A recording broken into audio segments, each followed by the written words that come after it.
Welcome back. Well, the CDC, not quite there yet. Centers for Dan Control in studio tonight, ready to give you that weather forecast. From the Weather Center, that's right. Dan, it's a little windy out there, but, pretty day, sunny. And, hey, the wind is finally going to calm down a little bit this weekend, on the coast anyway. It'll probably still go in the valleys, but something to look forward to. Here's a live look from Domenico's on the wharf tonight, taking a look out there across the harbor in Monterey. You can see blue skies, maybe a little movement of the boats there as we do have some wind blowing today.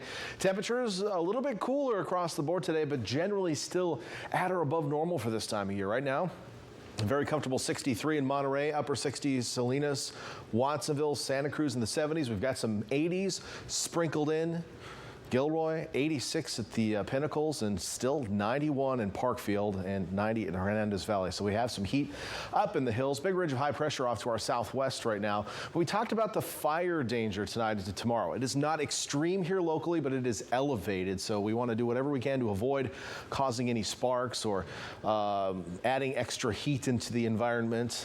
So please be careful out there, because weather systems passing by to the north continuing to push fronts of wind into California, which will keep that fire danger high throughout the day tomorrow. Even though this ridge is kind of backing off to the southwest a little bit and is going to kind of loosen its grip here on the central coast. So we look at futurecast though. I've enhanced the winds on this map so they look a little brighter and intense than normal.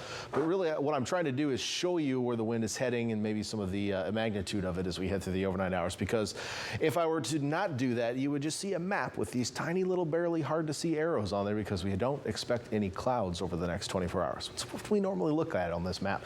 This is 10 p.m. tonight. Still looking at strong northerly winds out over the water. We will see some winds gusting up over the hills. We'll notice them in the Central Valley picking up as well, and then pushing in over the hills into our viewing area. Now again, there's a wind advisory for only portions of Santa Clara County and no fire weather warnings or watches or anything here locally, but the wind's still going to be an issue up over the ridge tops. We could see wind gusts to 30, 40 miles per hour in the Santa Cruz Mountains and in some of our mountainous areas down south as well. So we head through the day tomorrow, continuing to see mostly clear skies. Winds out of the north will continue. We'll start to see a little bit more northwesterly push of the winds in the afternoon though on the coast, so you'll get that natural air conditioning kicking on a little bit stronger from the Monterey Peninsula up toward Watsonville. As you can see, those winds coming in tomorrow afternoon. They'll still be blowing out of the north over the hills, but in and around the bay, mostly northwesterly winds expected. And eventually those winds will shift a little bit more to the northwest as we head into the day Saturday and then weekend, and be more westerly as we head into the day on Sunday. So that's what we can look forward to. That's going to cause some cooler temperatures along the coast, but at least the wind will start to die down.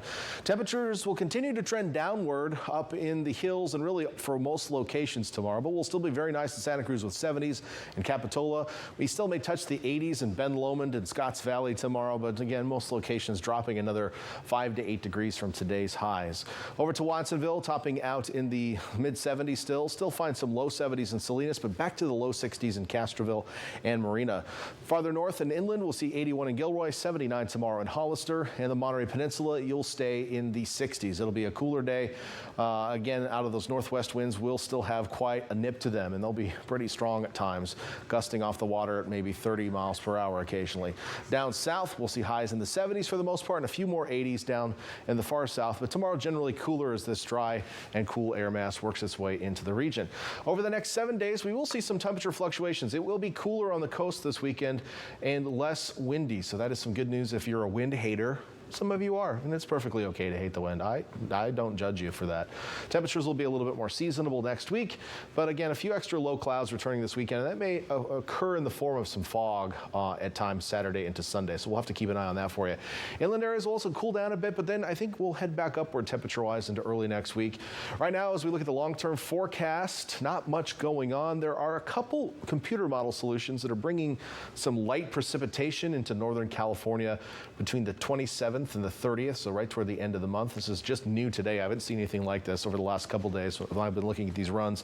So it might just be one off thing, but it's something worth keeping an eye on, so make sure to stay tuned to the forecast. One other thing to mention, it is Drought Update Thursday, and we'll have that update coming to you tonight at 6.